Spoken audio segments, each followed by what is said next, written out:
భారత యువ జట్టు కెరటాలు ఆయుష్ మాత్రే, వైభవ్ సూర్యవంశీ సోషల్ మీడియా వేదికగా భారీ ట్రోలింగ్ ను ఎదుర్కొంటున్నారు.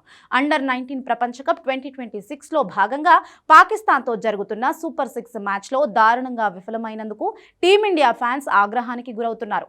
చోకర్స్ అంటూ ట్రోలింగ్ చేస్తున్నారు. సూర్యవంశీతో పోలిస్తే మాత్రేపై ట్రోలింగ్ ధాటి అధికంగా ఉంది. ప్రతి కీలక మ్యాచ్ లో విఫలమవుతాడు. ఇతన్ని ఎలా కెప్టెన్ గా కొనసాగిస్తున్నారని విమర్శిస్తున్నారు. ఈ మ్యాచ్ లో మాత్రే 2 బంతులు ఆడి ఖాతా కూడా తెరవలేకపోగా చిన్న జట్లపై చెలరేగిపోయే వైభవ్ సూర్యవంశీ కీలకమైన మ్యాచ్ లో సత్తా చాటలేకపోయారు. వైభవ్ 22 బంతుల్లో 5 ఫోర్లు, సిక్సర్ సహాయంతో 30 పరుగులు చేసి అవుట్ అయ్యాడు. వాస్తవానికి వైభవ్ చేసిన ఈ స్కోర్ అంత తీసి పడేయాల్సిందేమీ కాకపోయినప్పటికీ కీలకమైన సూపర్ 6 మ్యాచ్ కావడం, అందులోనూ ప్రత్యర్థి పాక్ కావడం వల్ల అభిమానులు మండిపడుతున్నారు. 2 లైఫ్లు లభించిన తరువాత కూడా జాగ్రత్త పడకపోవడంతో ఫ్యాన్స్ ఆగ్రహం వైభవ్ పై కట్టలు తెంచుకుంది. వీరిద్దరితో పాటు మరో ఓపెనర్ ఆరోన్ జార్జ్ కూడా విఫలం కావడంతో టాస్ ఓడి తొలుత బ్యాటింగ్ కు దిగిన భారత్ కష్టాల్లో పడింది. ఈ ముగ్గురు ఒకే స్కోర్ వద్ద 4 బంతుల వ్యవధిలో అవుట్ కావడం అభిమానులకు మరింత ఆగ్రహం తెప్పించింది.